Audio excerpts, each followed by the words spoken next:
అందరికీ నమస్కారం. జ్ఞాన మూలికలు విజ్ఞాన వీచికలు అన్న శీర్షిక ద్వారా కొన్ని వైజ్ఞానిక వ్యాసములను మీకు వినిపించబోతున్నాం. ఈ వ్యాసములను జ్ఞాన కులపతి పూర్ణ విద్యానిధి ప్రతిభా శిరోమణి బ్రహ్మశ్రీ కుప్ప వెంకట కృష్ణమూర్తి గారు బోధించారు. కృష్ణమూర్తి గారిని గురించి పరిచయం చేయాలి అంటే అది పెద్ద గ్రంథమే అవుతుంది. కృష్ణమూర్తి గారు వారి తండ్రి, వారి కుమారుడు ఋషిత్రయం వంటి వారు. వేదత్రయాన్ని ఔపోసన పట్టినట్టి తపస్సులు. కృష్ణమూర్తి గారి తండ్రి సాంగ స్వాధ్యాయ భాస్కర బ్రహ్మశ్రీ కుప్ప లక్ష్మణరావు గారు పరాశర మహర్షి అంతటి వాడు. కృష్ణమూర్తి గారు వేదవ్యాసుడు అంతటి వాడు. వారి కుమారుడు బ్రహ్మశ్రీ కుప్ప విశ్వనాథ శర్మ గారు సుఖ మహర్షి అంతటి వాడు. ఈ ఋషిత్రయం ప్రాతస్మరణీయులు. కృష్ణమూర్తి గారు వేదములలోని వైజ్ఞానిక విశేషాలను ఈనాటి వైజ్ఞానిక పరిశోధనలతో సమన్వయపరుస్తూ అనేక గ్రంథములు వ్యాసములు రచించారు.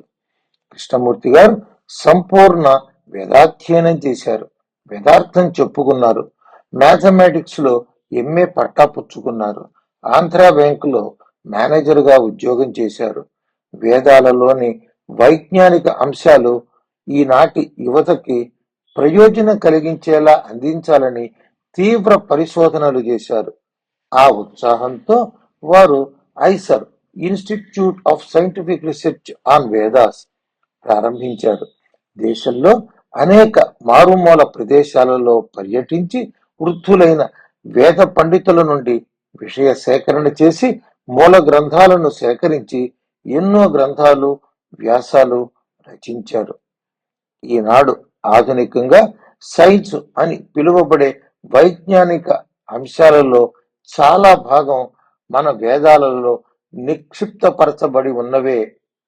వాటిని పరిశోధించి సమన్వయపరిచి మనకి అర్థమయ్యే శైలిలో అందించగలిగిన వాళ్ళు లేకపోవటం వలన ఎంతో నష్టపోయాం. ఈ బృహత్తర శ్రమ తన భుజాల మీదకి ఎత్తుకుని వేద పరిశోధనకు తన జీవితాన్ని అంకితం చేసిన మహనీయుడు బ్రహ్మశ్రీ కుప్ప వెంకట కృష్ణమూర్తి గారు. వారి రచనల ఆధారంగా ఈ రోజున మన ఛానల్ ద్వారా ప్రసంగించే భాగ్యం నాకు కలిగింది. ఈ ప్రసంగాలను విని జ్ఞానవంతులవుతారని ఆశిస్తూ సెలవు తీసుకుంటున్నాను. ధర్మ సంస్కృతి బోధారం జ్ఞాన విజ్ఞాన వర్ధనం ప్రజ్ఞా మేధ దీపకాంతం వందే విశ్వగురుం విభుం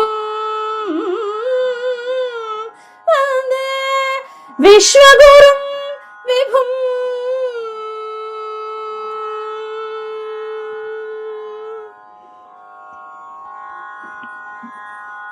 మూక పంచశతి కవితా సమీక్ష. లౌకిక ఫలాపేక్ష లేకుండా గ్రంథాలను వ్రాస్తామనే బీరాల కోసం కాకుండా, పండితుల మెప్పుల కోసం కాకుండా, కేవలం ఆత్మానందాభినివేశులై అప్రయత్నంగా హఠాత్తుగా అద్భుతంగా అనితరంగా ఉత్గ్రంథాలను చెప్పిన వారనేకులు మన దేశంలో ఉన్నారు. అట్టి వారి గ్రంథాలు ప్రాయికంగా భగవస్తోత్రపరాలే కావటం భారతీయతకు సహజం. సంస్కృతంలో గల అలాంటి మనోహర గ్రంథాలలో మూక పంచశతి ఒక చక్కని రచన. మూక పంచశతి అనే పేరు గల కామాక్షి స్తోత్ర రూపమైన ఈ గ్రంథాన్ని మూకుడనే పేరు గల కవి రచించాడు. ఈతనిని గురించి నిశ్చయించి చెప్పదగినది మనకు చాలా స్వల్పంగా ఉంది. ఈ గ్రంథాన్ని మూక కవి వ్రాశాడనటమే కాని ఈతడు తన గ్రంథంలో ఎక్కడ తన పేరునైనా ఉల్లేఖించలేదు. ఈ కవిని గూర్చి కింవదంతిగా ఒక కథ ఉంది. సప్త మోక్షపురులలో ఒకటైన శ్రీ కాంచీ పట్టణంలో గల శ్రీ కామాక్షిమాత ఆలయంలో మూగవాడొకడు సర్వదా నిశ్చలుడై ధ్యాన స్థిమితుడిలాగా స్తబ్దుడిలాగా కూర్చుని ఉండేవాడట. ఒకనాడు అంబ కరుణామయి అయి ఒక భోగముదాని రూపము ధరించి ఆ ఆలయములోని ఒక పండితోత్తముడి దగ్గరకు వెళ్లి తాను నములుతున్న ఎంగిలి తాంబూలాన్ని తినమని సవిలాసంగా ఇచ్చిందట. అందుకు ఆయన కోపగించి తిరస్కరించాడట. అప్పుడు ఆమె ఈ మూగవాడి దగ్గరకు వెళ్లి ఆ తాంబూలం ఇవ్వగా తత్వజ్ఞుడు కనుక ఇతడు పరమాదరంతో దాన్ని గ్రహించి సేవించాడట. అందువల్ల అతని మూకత్వం పోయి అద్భుతమైన ఈ గ్రంథాన్ని ఆశువుగా చెప్పి మళ్ళీ వెంటనే అంబను తానై ప్రార్థించి తన మునుపటి మొగతనాన్ని పొందాడట. ఈ కథ ఎంతవరకు నిజమో కాని మన దేశంలో ఇలాంటి కథలు క్రొత్తవి కాదు. క్రీస్తు శకం 340 ప్రాంతంలో శ్రీ శ్రీ శ్రీ కామకోటి పీఠాధిపత్యాన్ని వహించిన జగద్గురువు మకార్బక శంకరులే ఈ కవి ఏమో అనే వాదం కూడా ఉంది. దీన్ని ఇంకా విమర్శింపదగి ఉంది. ఈ గ్రంథంలో మూకాత్మనామపి సదా కవితావదాన్యాన్ మూకోపి జటిల దుర్గతి శోకోపి ఇత్యాదిగా పలుమార్లు కామాక్షి అనుగ్రహ విశేషం వల్ల మూగవారికి కవిత్వావిర్భూతి వర్ణింపబడటం, ఈ కవి మూగవాడై ఉండటానికి సుదూరంగానే అయినా సూచకం కావచ్చేమో, లేక కేవలము స్తుతి అయినా కావచ్చు. ఇప్పుడు ఆ విమర్శ మనకు ప్రస్తుతం కాదు. ఈ గ్రంథంలోని సాహితీ సంపత్తిని దిగ్మాత్రంగా ప్రదర్శించటమే ప్రస్తుత వ్యాసోద్దేశం. ఈ గ్రంథంలో ప్రచురతరంగా అనేక మంత్రశాస్త్ర మహారహస్యాలు మనోహరంగా నిక్షిప్తాలై ఉన్న వాటిని కూడా ఇప్పుడు పరామర్శించబోవటం లేదు. ఈ గ్రంథ నామమే సూచిస్తున్నట్లుగా దీనిలో దాదాపు 500 శ్లోకాలు ఉన్నాయి. అవి 5 శతకాలుగా విభజింపబడినాయి. 1 ఆర్యా శతకము, 2 పాదారవింద శతకము, 3 స్తుతి శతకము, 4 కటాక్ష శతకము, 5 మందస్మిత శతకము అని. అందులో ఆర్యా శతకం ఆర్యావృత్తమయం. ఆర్యావృత్తం అంటే దాదాపు మన తెలుగు కందం అన్నమాట. ఆర్యను ఇంత సొగసుగా నడిపిన వారు అరుదు. తక్కిన శతకాల కన్నా ఈ శతకంలో ఉన్న విలక్షణత ఏమిటంటే మిగిలిన 4 శతకాలలోని వృత్తాలు తగు మాత్రం పెద్దవటం వల్ల విచిత్రాలైన అలంకారాలను, కల్పనలను, చమత్కారాలను చేసి సాహితీ స్ఫురణను కలిగించే అవకాశం వాటిలో ఎక్కువగా ఉంది. ఇక్కడేమో వృత్తం ఆర్య మన కన్నం కన్నా కూడా ఒకంత చిన్నదే. పెద్ద పెద్ద కల్పనలను చేసే అవకాశమే లేదు.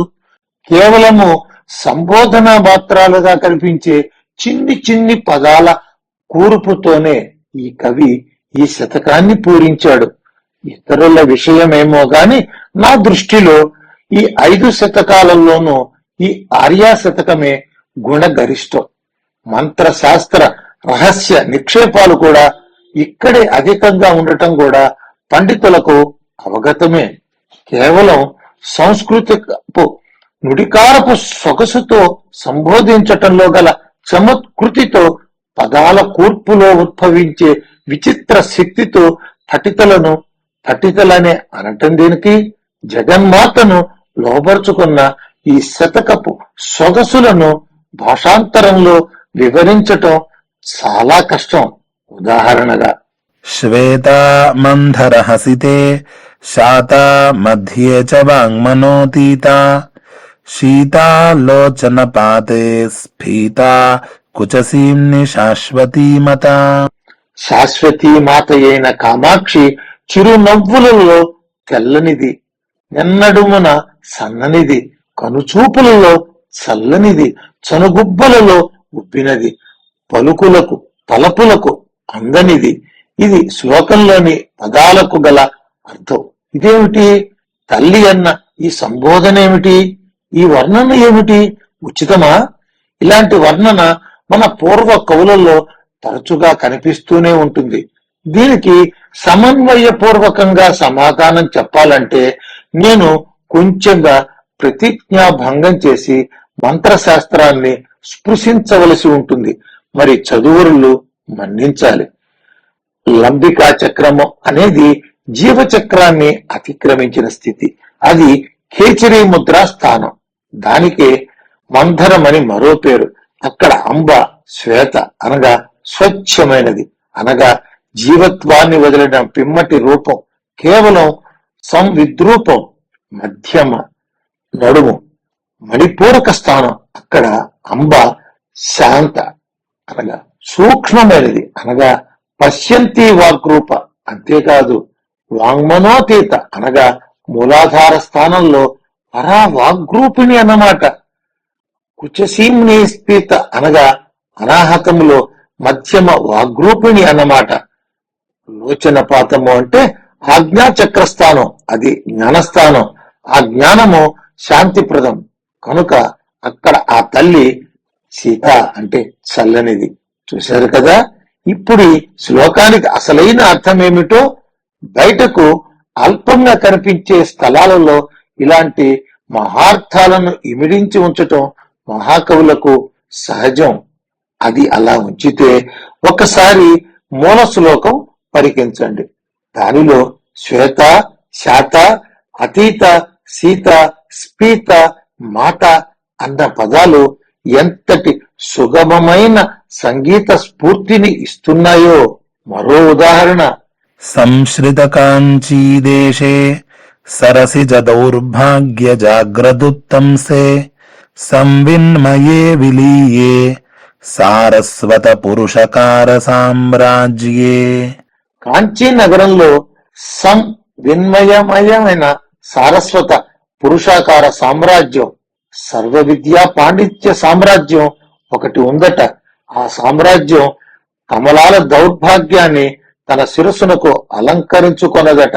అందులో కవి లయిస్తాడట. ఎంత విచిత్రం! ఆమె అమ్మ కేవల బోధాత్మిక అని పర పశ్యంతి, మధ్యమ వైఖరి, చతుర్విధ వైఖరి, ముఖరమైన వాంగ్మయ మామయే అని ఎంత విచిత్రంగా చెప్పాడో. ఇది బాగానే ఉంది. కమలాల దౌర్భాగ్యాన్ని అలంకరించుకోవడం ఏమిటి? కమలాల దౌర్భాగ్యం అంటే చంద్రుడు. ఆ చంద్రుని శిరోభూషణంగా ధరించిందని చెప్పటాన్ని ఇలా చెప్పటంలో ఉక్తి వైచిత్రి ఉంటే ఉండవచ్చు గాని కర్ణాలకు కటువుగా వినిపించటం లేదా? నిజమే.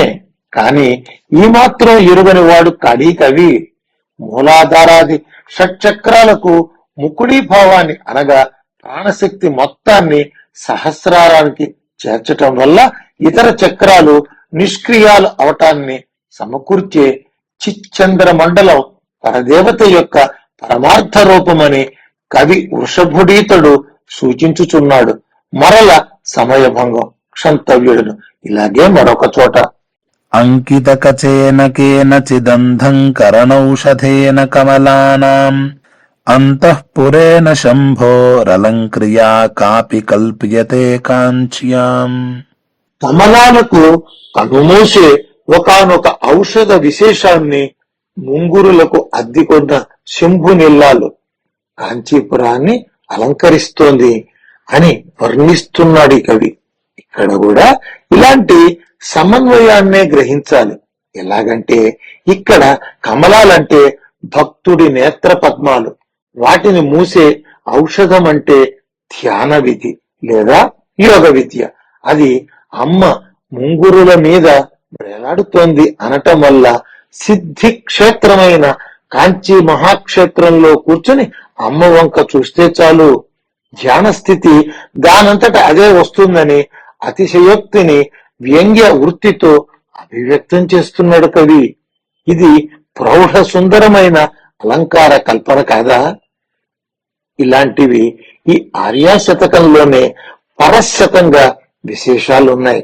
ప్రస్తుతానికి కేవలం సాహిత్య దృష్టితోనే సాగుతున్నాం కనుక అందులోనూ దిక్మాత్ర ప్రదర్శనమే ఉద్దిష్టం కనుక వాటినన్నిటినీ పాఠకులకే వదలక తీరదు. అయినా సౌహృదయ రంజకమని మరో శ్లోకం ఉదహరిస్తున్నా. కలమంజులవాగనుమిత గలపంజరగత శుకగ్రహౌత్కంఠ్యాత్ అంబరదనామ్రంతే బింబఫలం శంబరారిణాన్యస్తం. అధరమును దొండ పండుతో పోల్చటం కవిమాత్రుడు చేసే పనే. మూక కవి కూడా ఆ పనే చేశాడు. కాని ఎలా చేశాడు? సుఖవాహనుడైన మన్మధుడు ఒకప్పుడు తన వాహనమైన చిలుక కనపడక వెతుక్కోవలసి వచ్చింది. ఆ సమయంలో అతడు అమ్మ గల మంజుల వాక్కులను విని ఆమె గళ పంజరంలో తన చిలుక ఇరుక్కుపోయిందని ఊహించాడు. ఒక పక్షి కాని జంతువు కాని మనకు అందకుండా పారిపోతే దాని దగ్గరకు తెచ్చుకోవటం కోసం దానికి ప్రియమైన వస్తువును ఎరగా చూపించటం సామాన్యానుభవ సిద్ధం. ఈ మన్మధుడును తన చిలుక కోసం అదే పని చేశాడు.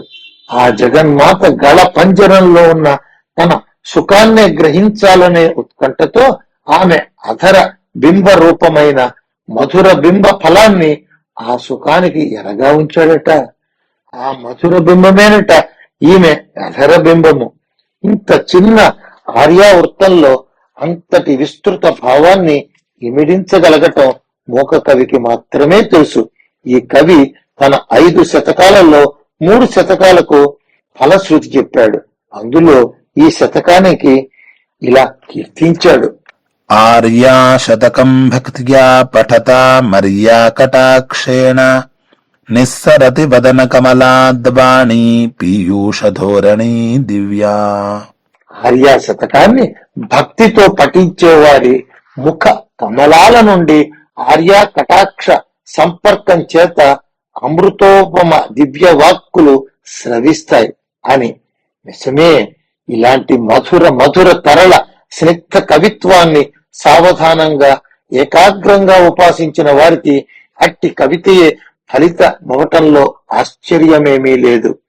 ఇక పాదార విందాలను ఆశ్రయిద్దాం. కవి ఆర్యావృత్తాలలో ఆర్యను నుతించి అంబా పాద పరిగ్రహుడై స్తోత్రాన్ని ఇలా ఆరంభిస్తున్నాడు.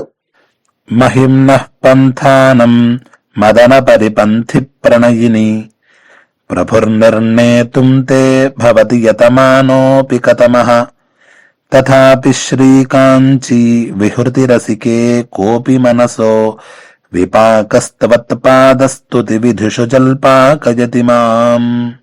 అమ్మా, ఓ మన్మథ వైరికి ప్రియురాల, నీ మహిమను ఇలాంటిదని నిర్ణయించటానికి ఎంతటి వాడైనా సరే, ఒక పాటివాడు కూడా కాజాలడు. అయినా సరే, ఓ అమ్మా కాంచీపురి విహార రసిక, నా మనసులోని ఏదో ఒక విచిత్ర పరిపాకం నన్ను నీ పాదస్థుతి పట్ల వాచాలుని చేస్తోంది. అవును, ఇలాంటి విచిత్ర స్థితిని గురించి ఎవరు నిర్ణయించి చెప్పగలరు?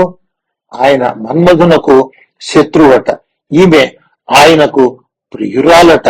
నిజమే, ఆ స్థితి ఇతరులెరుగరానిది. కాని ఈ అమ్మ నిత్యము కాంచీ విహార రసిక, అంటే ఎప్పుడూ కాంచీపురంలో తిరుగుతూ ఉంటుంది. ఈమె అడుగులి కవి ఎరుగనివి కావు. వాటిని గురించి అంతో ఇంతో ఇతడెరుగును. అందుకే విచిత్ర మన పరిపాకంతో కవి అంబా పాదార వింద స్తోత్రం ప్రారంభిస్తున్నాడు. ఇక్కడి నుంచి పై 4 శతకాలలోనూ ఒక విచిత్రాలంకారం లేని శ్లోకం లేనే లేదు. మంత్రశాస్త్ర నిక్షేపాలు కూడా కొంత సన్నగిల్లి అత్యుత్తమ సాహితీ సంపద విల్లి విరిస్తూ ఉండటం ఈ 4 శతకాలలోనూ కనిపిస్తూ ఉంటుంది.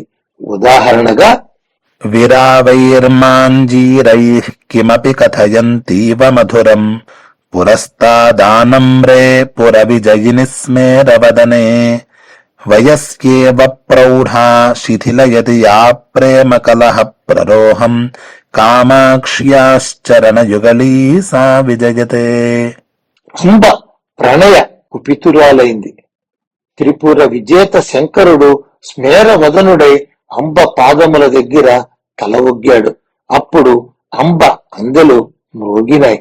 అంటే అంబ పాదం విలాసంగా ఈశ్వరుని తలను తాకిందన్నమాట.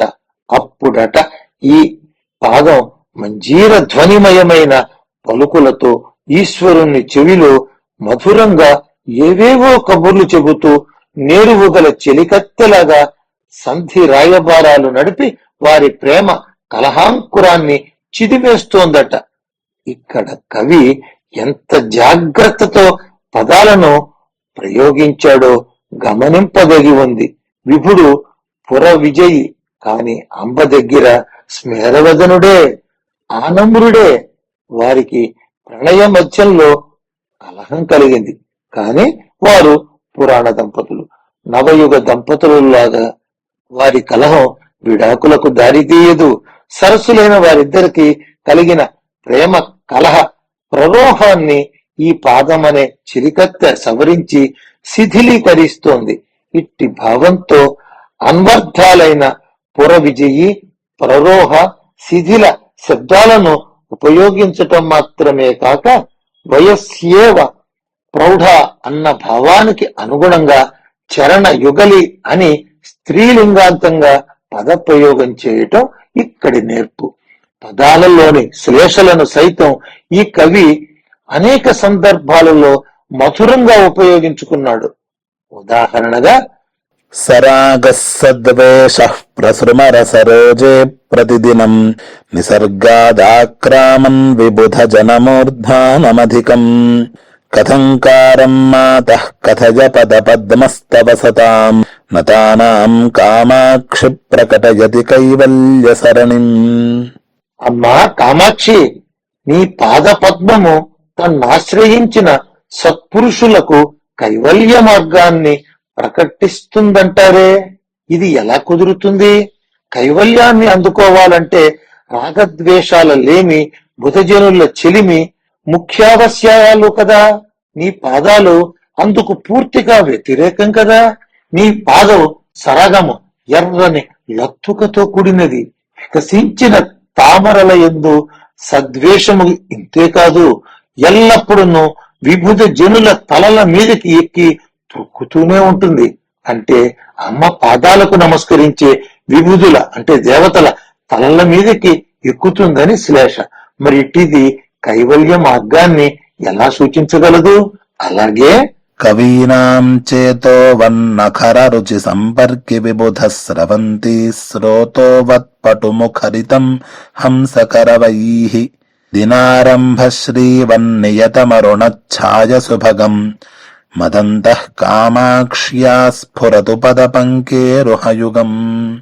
అమ్మ పాద యుగళము కవుల మనస్సు వలె నఖర రుచి సంపర్క మధురము. ఇక్కడ నఖర రుచి అంటే కవుల పక్షంలో నా ప్లస్ ఖర ప్లస్ రుచి ఈక్వల్ ఖరము కాని అనగా తీక్షణము కాని అనగా మృదువైన, రుచి అంటే అభిరుచి అనగా భావములు, వీటి సంపర్కము కలిగిన కవుల మనస్సు వలె ఈ పాదము నఖర రుచి సంపర్కము అనగా గోళ్ల కాంతితో సంపర్కము కలది. మరియు దేవ నదీ ప్రవాహము వలె హంస కరవ ముఖరితము. హంసకమంటే హంసలని, అందెలని అర్థం. అందెల ధ్వనితో కూడినదవటం వల్ల అమ్మ పాదం హంసల ధ్వనితో కూడిన గంగవలే ఉన్నదని భావం. మరియు ఆ పాదము దినారంభ శోభ వలె ఎల్లప్పుడూ ఎర్రనై మనోహరమైనది. అట్టి కామాక్షి పద పద్మ యుగళము నా హృదయమున వెలుగొందుకాక. ఇలాంటి శ్లోకాలకు ఇలా అర్థం చెప్పగా విని తెలిసి కొనవలసి వస్తే అంతగా సౌందర్యం తెలియకపోవచ్చు గాని స్వయం గ్రహణ పారీణులైన రసజ్ఞులకు దీనిలోని రసం అల్పిష్టం కాదు. సురాణామానంద ప్రబలనతయా మండనతయా నఖేందుజ్యోత్స్నాభిర్విసృమరతమః ఖండనతయా పయోజశ్రీద్వేషవ్రతరతతయా త్వచ్చరణయోర్విలాసః కామాక్షి ప్రకటయతి నైషాకరదశాం. అమ్మా వేల్పులకు ఆనందవర్ధనమవటం చేతను, వారికి శిరోలంకారం కావటం చేతను, చంద్రుని వంటి గోళ్ల కాంతులచే చీకటులను పార ద్రోలేదవటం చేతను నిత్యము పద్మాల శోభతో కలహిస్తూ ఉండుట చేతను నీ చరణాల సొగసు చంద్రుని సొగసు వెల్లడిస్తోంది. వేల్పులు చంద్ర కిరణామృత రసాహారులని ప్రసిద్ధి.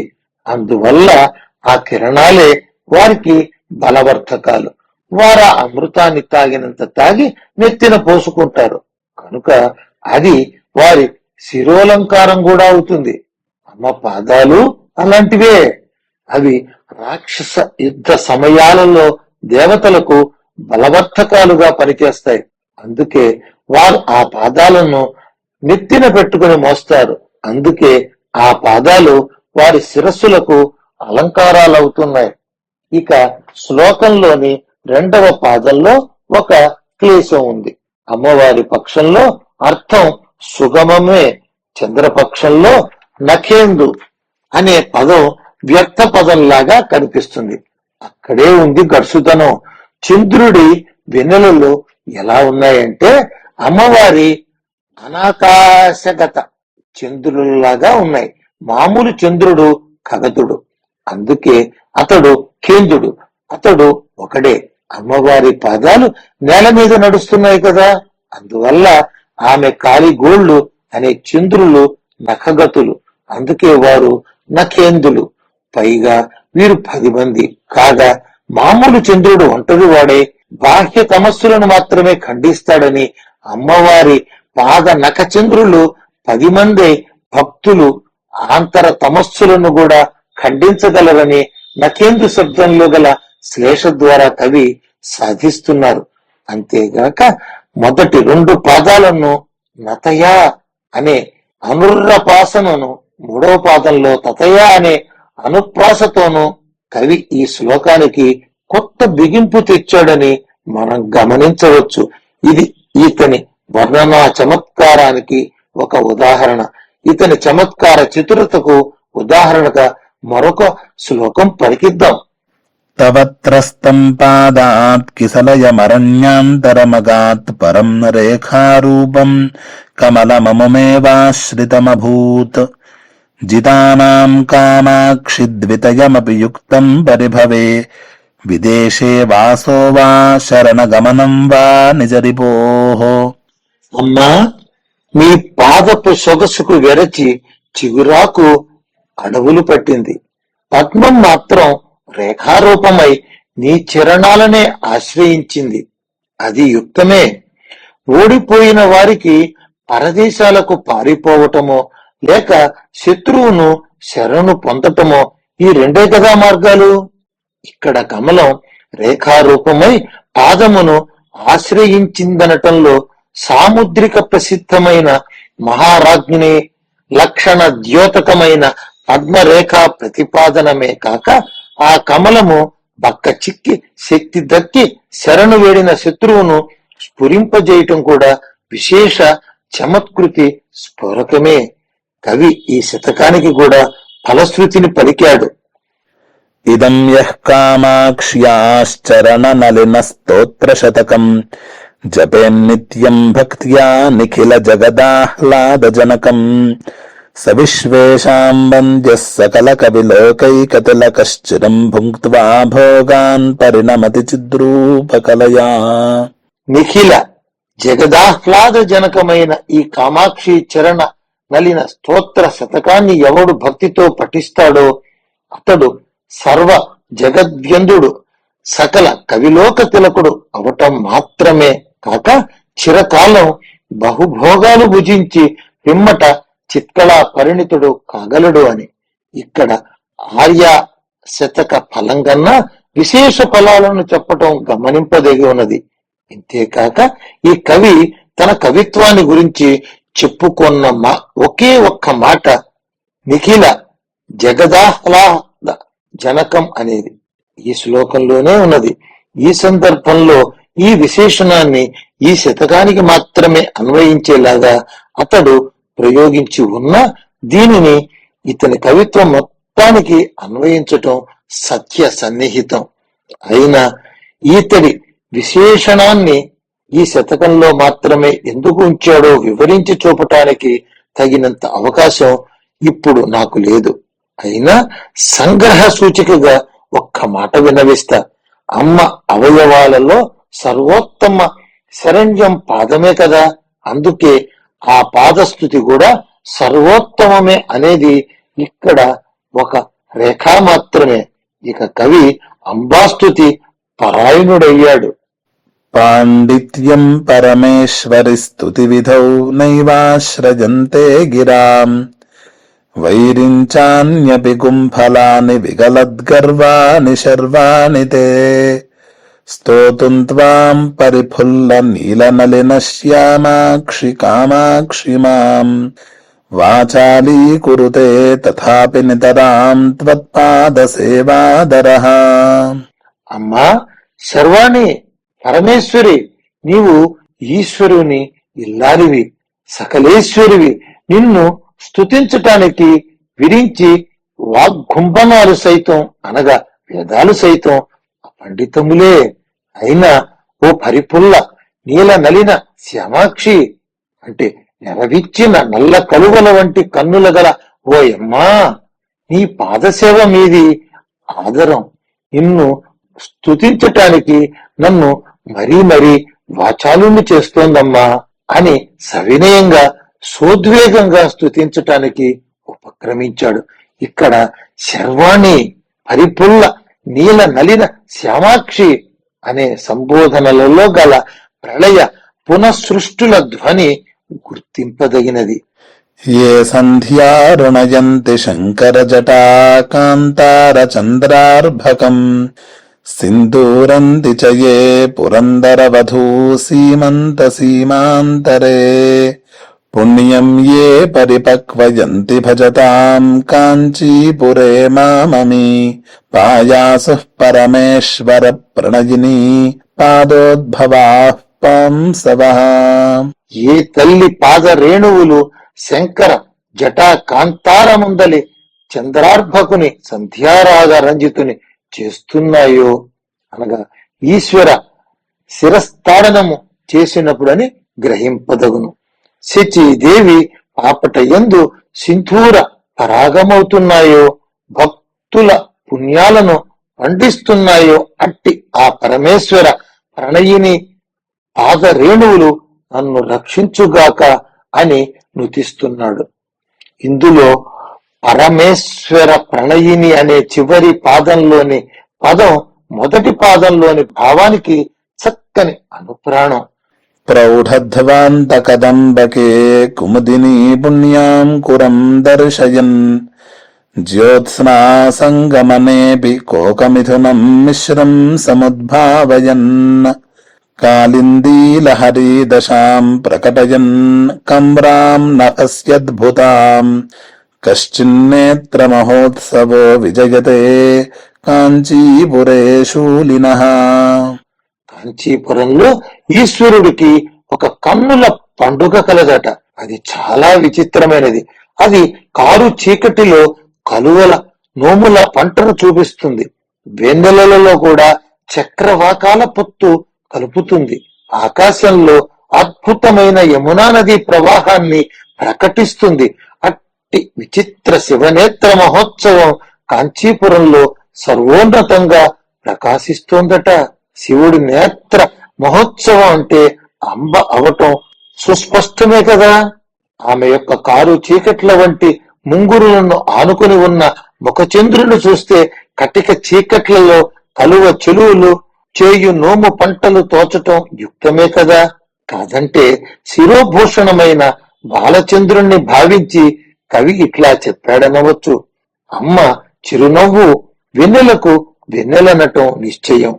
కుచయుగ్మం ఎడబాయని చక్రవాక యుగ్మనటం కవి సమయం.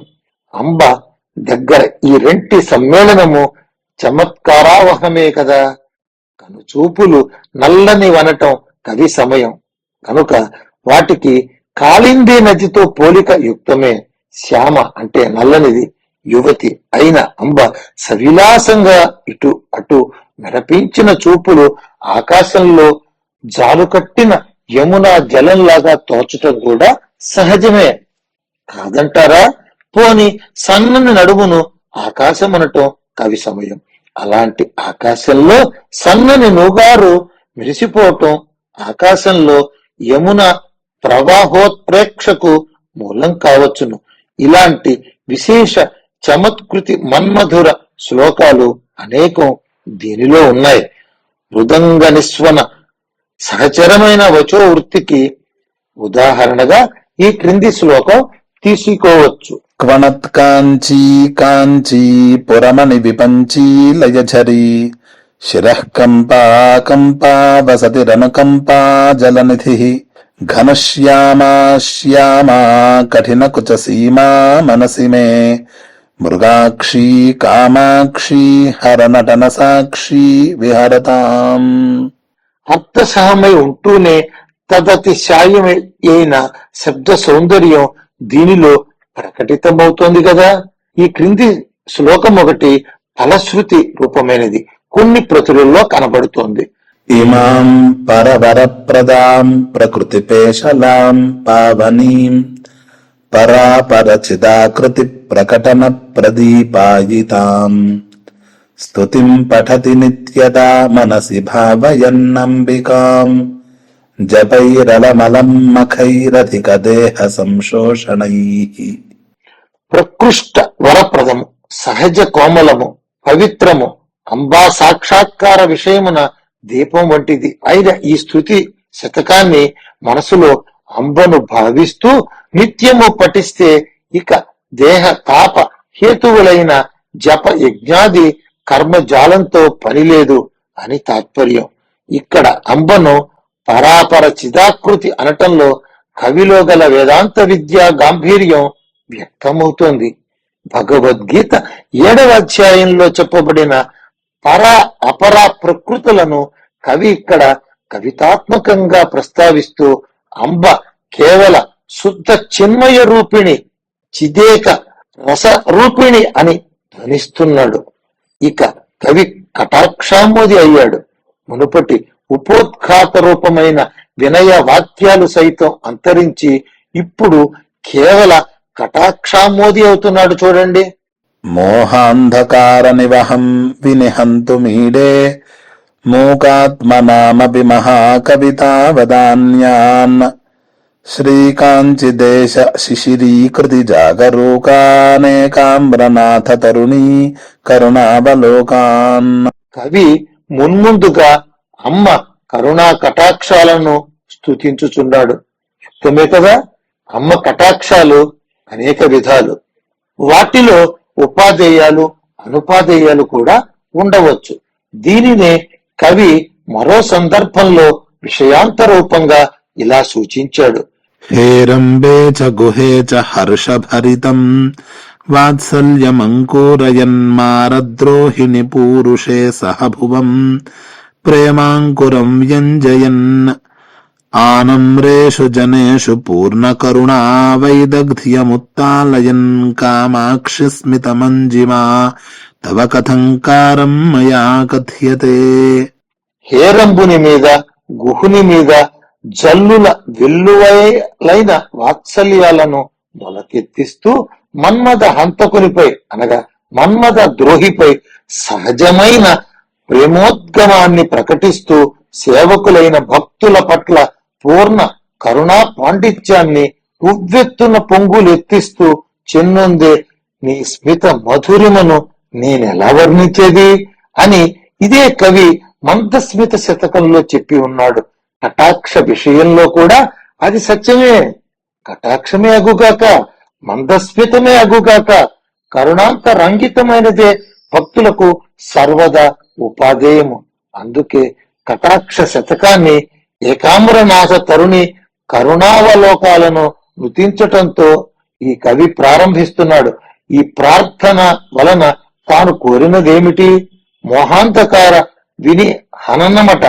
కటాక్షాలందుకు సమర్థాల కాకేమి, అవి పుట్టు మోగలకు కూడా మహా కవితా ధారా ప్రదానమును నిర్దాతలు కదా. ఇంతేకాదు అవి శ్రీ కాంచీ దేశాన్ని చల్లగా పోచుటలో నిత్య జాగరూకాలు. ఇది నిశ్చయంగా తానెరిగినది. ఇంత మాత్రమే కాదు, ఆమె ఏకాంబ్రనాథ తరుణి. ఏకామ్రనాథుడు జగత్పిత. ఆయన తరుణి అమ్మ. నిజముగా అమ్మ మాతృ కటాక్షాలు కరుణా తరంగితాలు కావటం సహజమే కదా. ఇలాంటి విశేష మాతృ ప్రతిపత్తితో భక్తి పరవశుడై కరుణా కటాక్షాలను నుతిస్తూ కవి ఈ శతకాన్ని ప్రారంభించాడు. ఆ అపాంగాల చమత్కారాన్ని మరో రకంగా వర్ణిస్తున్నాడు చూడండి. శ్రౌతీం వ్రజన్నపి సదా సరణిం మునీనాం కామాక్షి సంతతమపి స్మృతి మార్గగామి కాటిల్యమంబ కథమస్థిరతాంచ ధత్తే చౌర్యం చ పంకజరుచాం త్వదపాంగపాతః. అమ్మా, నీ కనుచూపు ఎప్పుడు శ్రౌత మార్గగామి. శ్రౌత మార్గము అనగా ఒకటి వేద విహితమైన మార్గము, రెండు చెవుల మార్గము అనగా కళ్ళు చెవుల దాకా వ్యాపించినాయన్నమాట. అట్లే ఆ కనుచూపు మునీశ్వర స్మృతి మార్గగామి, అంటే మునీశ్వరుల యొక్క స్మృతిలో ఎందు చరించేది. ఇలా నీ చూపు శృతి స్మృతి మార్గహితంగా ఉండగా ఇలాంటి బుద్ధులు ఎలా పుట్టాయి? నీ చూపు సదా చంచలము కుటిలము అవటమే కాక కమలాల సొంపును దొంగిలించటం కూడా చేస్తోంది కదా అంటున్నాడు. ఇలా ఈ కటాక్ష శతకంలో శ్లేషల చమత్కారాన్ని కవి బహుదా ఉపయోగించుకున్నాడు. మరో రకమైన చమత్కారం చూడండి. ధూమాంకురో మకరకేతన పావకస్య కామాక్షి నేత్ర రుచి నీలిమ చాతురీతే అత్యంతమద్భుతమిదం నయనత్రయస్య హర్షోదయం జనజతే హరిణాంకమౌలేః. అమ్మా, ఇది మరీ విచిత్రం. నీ కనుచూపుల నల్లదనం అనేది మన్మధుడనే అగ్ని నుండి పైకెగసిన ధూమరేఖ కదా. మకర కేతన పావకుడంటే మన్మథాగ్ని.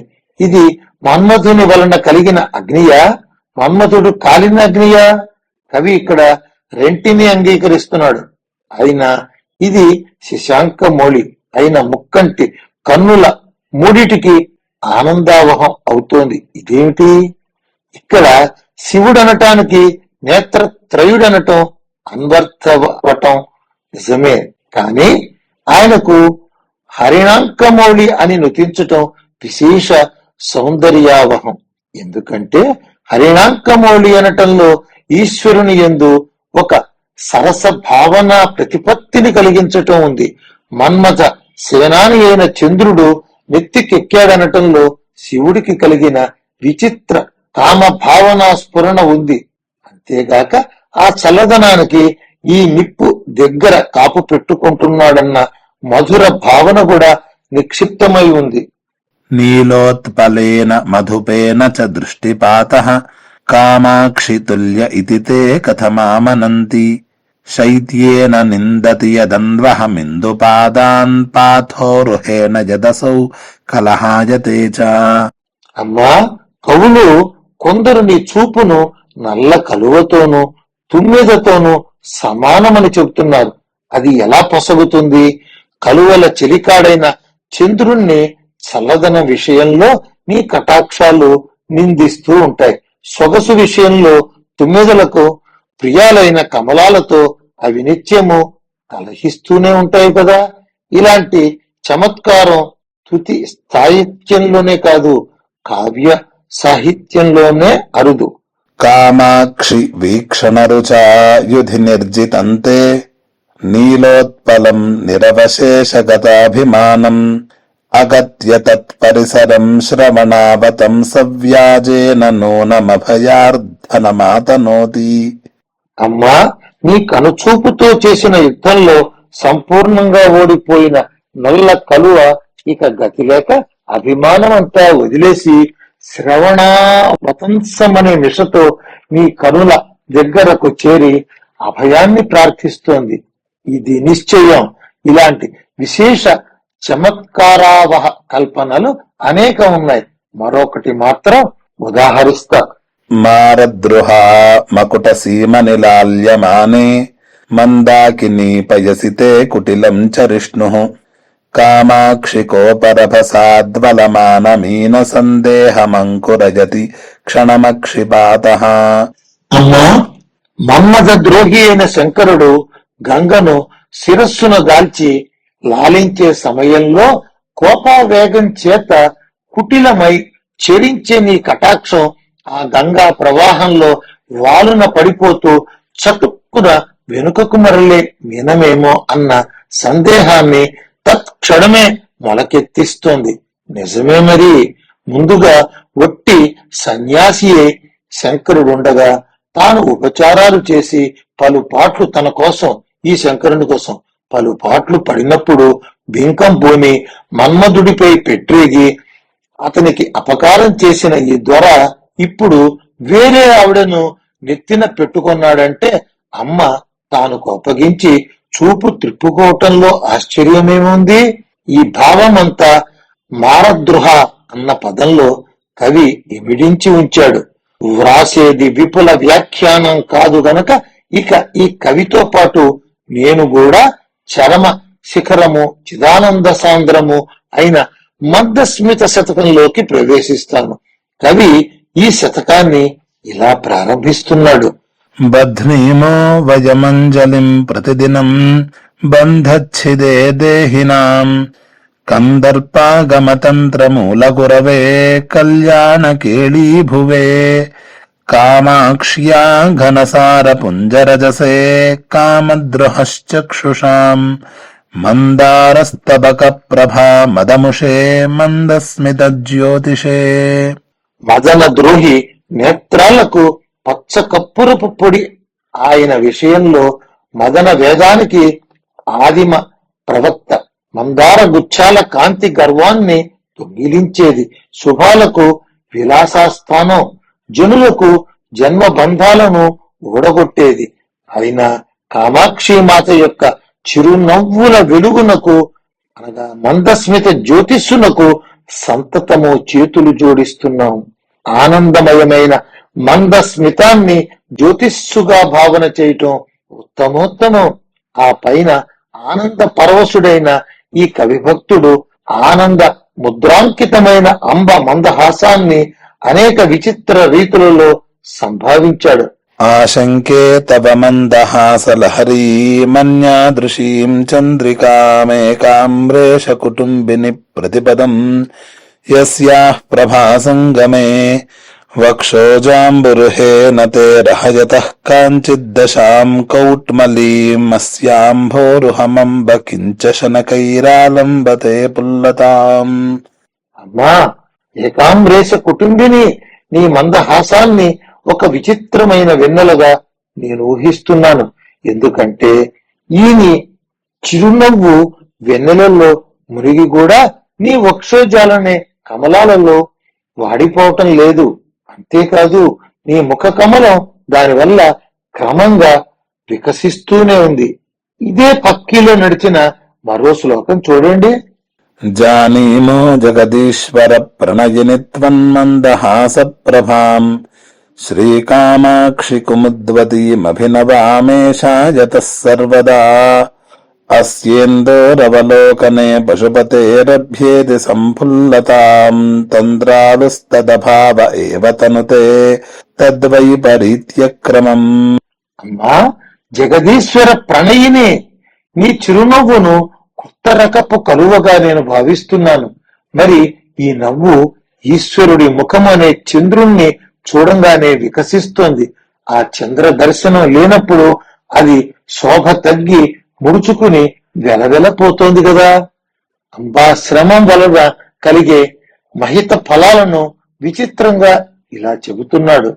క్షీరాబ్ధేరపి శైలరాజతనయే త్వన్మందహాసస్య చ శ్రీకామాక్షి వలక్షిమోదయ నిధేః కించిద్భిదాం బ్రూమహే ఏకస్మై పురుషాయ దేవి సదదౌ లక్ష్మీం కదాచిత్ పురా సర్వేభ్యోపి దదత్యసౌ తు సతతం లక్ష్మీం చ వాగీశ్వరీం. ఓ శైలరాజతనయ, తెల్లదనానికి నిధి అయిన నీ మందహాసానికి పాల కడలికి కొంచెం భేదం ఉన్నదని చెబుతున్నాను. ఆ పాల సముద్రం పూర్వం ఎప్పుడో ఒకప్పుడు ఎవడకో ఒకడికి ఒక్క లక్ష్మిని మాత్రమే ఇచ్చింది. నీ మందహాసం అంటావా? అది ఎల్లప్పుడూ తాను ప్రసరించిన సర్వులకు లక్ష్మిని సరస్వతిని ఇరువురను ఇస్తూనే ఉన్నది. ఇక్కడ పాలకడలి అనటానికి వలక్షిమ ప్లస్ ఉదయనిధి అనటం గడుసైన ప్రయోగం. ప్రౌఢిమ అన్నట్లుగా వలక్షిమ అనేది గుణవాచక పదం. వలక్షిమ అంటే తెల్లదనం. ప్రకృతంలో తెల్లదనపు రాశి అయిన చంద్రుడు, అతడు జన్మించే క్షీరనిధియే ఇక్కడ వలక్షిమోదయ నిధి. అందుకే వీరిద్దరి మధ్య గల భేదం అవశ్యంగా గమనింపదగింది కదా. అశ్రాంతం పరతంత్రితః పశుపతిస్త్వన్మందహాసాంకురైః శ్రీకామాక్షి తదీయ వర్ణ సమతాసంగేన శంకామహే ఇందుం నాకధునీం చ శేఖరజతే మాలాం చ ధత్తేన వైర్వైకుంఠైరవకుంఠనం చ కురుతే ధూళీచయేర్భాస్మనైః.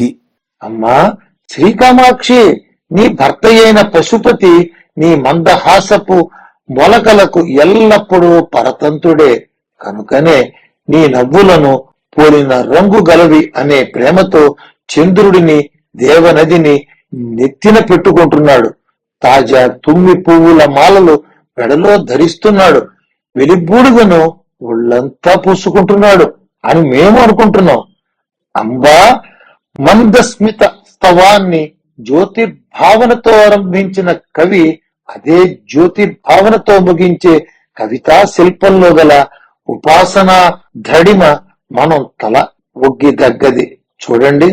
క్రీడాలోల కృపా సరోరుహముఖీ సౌధాంగణేభ్యః కవిశ్రేణీ వాగ్పరిపాటికామృతఝరీ సూదీ గృహేభ్యః శివే నిర్వాణాంకుర సార్వభౌమ పదవీ సింహాసనేభ్యస్తవ శ్రీకామాక్షి మనోజ్ఞమందహసిత జ్యోతిష్కణేభ్యో నమః. అమ్మా శ్రీకామాక్షి, నీ మనోజ్ఞ మందహాస జ్యోతిస్సుల కణాలు, దయా అనే పద్మాక్షి క్రీడించే సౌధాంగణాలు, కవుల వాక్ ప్రవాహాలనే అమృత స్రవంతులకు పురిటి ఇళ్ళు, మోక్షపు మొలకలనే సార్వభౌమ పదవికి సింహాసనాలు. అలాంటి నీ మందహాస జ్యోతిష్ కణాలకు నమో నమః. ఇలా 5 శతకాలను లవ శతాంశంగా స్పృశించిన మీదట ఇప్పుడు ఈ శతకాల అనుపూర్విని గురించి ఆలోచించుకోవటం సముచితం. దాని సమాధానాన్ని కవి సుగమం చేశాడు. 5 శతకాలు రచించిన పిమ్మట ఫలశ్రుతి రూపంగా ఇలా ప్రవచించాడు. ఆర్యామేవ విభావయన్ మనసి యః పాదారవిందం పురః పశ్యన్నారభతే స్తుతిం సనియతం లబ్ధ్వా కటాక్షఛవిం కామాక్ష్యా మృదులస్మితాంశులహరీ జ్యోత్స్నావయస్యాన్వితామారోహత్యపవర్గసౌధబలభీ మానందవీచీమయీం. ఎవడు ఆర్యను మనసులో భావిస్తూ ఎదుట ఆ తల్లి పాదార విందాన్ని చూస్తూ స్తుతిని ప్రారంభిస్తాడో అతడు నిశ్చయంగా అమ్మ కటాక్ష కాంతిని పొంది శ్రీ కామాక్షి మాతృ మృదుల మందస్మిత లహరీ చంద్రిక అనే చిరికత్తితో కూడినట్టిది ఆనంద తరంగమయము అయిన మోక్ష సౌధపు అగ్రభాగాన గల చంద్రశాలను అవశ్యము అధిరోహిస్తాడు అని.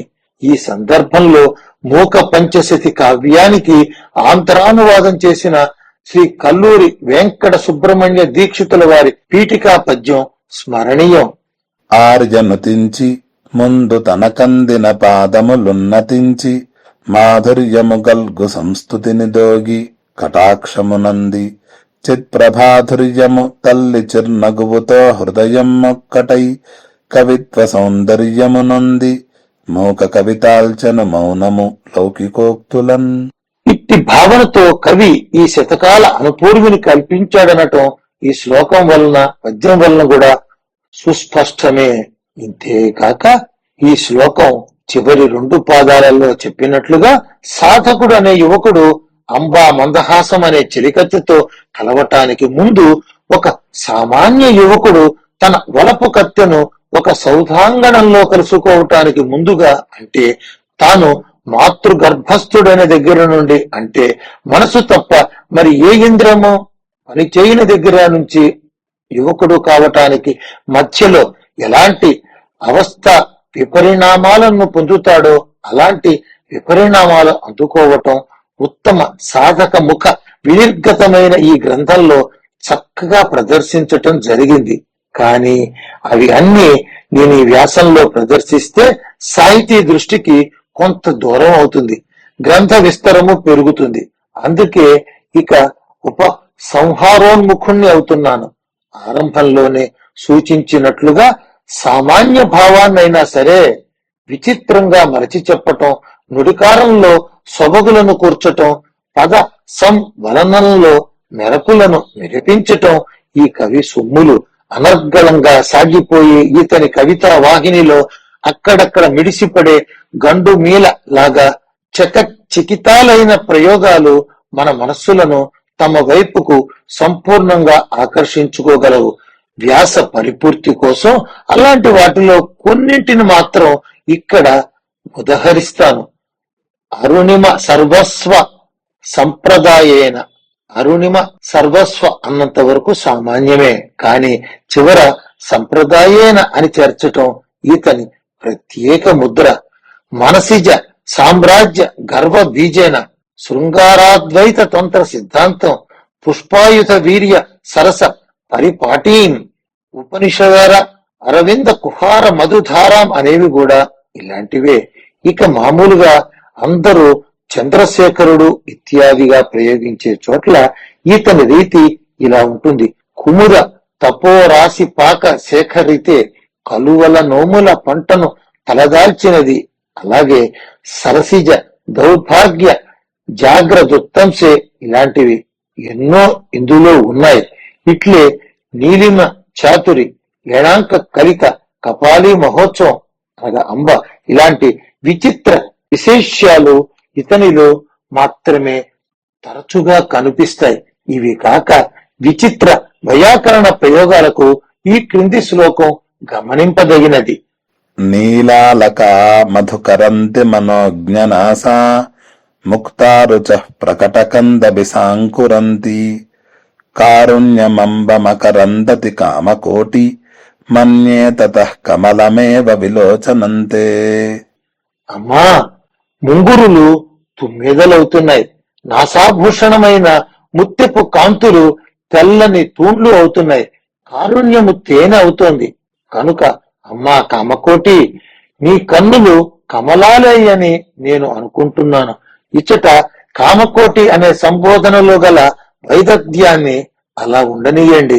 మూలంలోని మధుకరంతి, బిసాంకురంతి, మకరందంతి వంటి ప్రయోగాలు సామాన్యులకు సాధ్యములా? నాకున్న ఈ అల్ప పరిధిలో ఎన్నిటినని వివరింపగలను? ఇందులో గల ఏ శ్లోకాన్ని ఉదాహరణగా ఇవ్వకుండా దాటుకుని పోయే క్లేశాన్ని ఎంతకాలం భరించను? ఇక్కడి ప్రతి శ్లోకము, ప్రతి పదము మధుర గంభీరమనటం పండిత సమ్మతం. నేను వివరించటంలో గల వైరస్యం మూలంలో ఉన్న గల సారస్యాన్ని కొంత వంచి ఉండవచ్చు.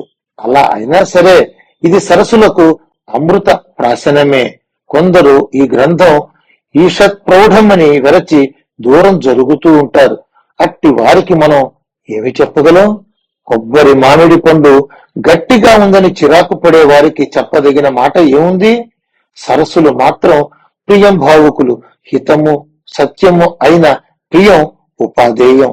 భావుకులు అలాంటి సత్ప్రియ సమవాప్తికై ఇలాంటి గ్రంథాల పట్ల సహృదులై వికసిస్తూ ఉంటారు. ఈ రచన 1969 ప్రాంతంలో జరిగింది. పాఠకుల కోసం భాషా సరళీకరణ 2024లో జరిగింది.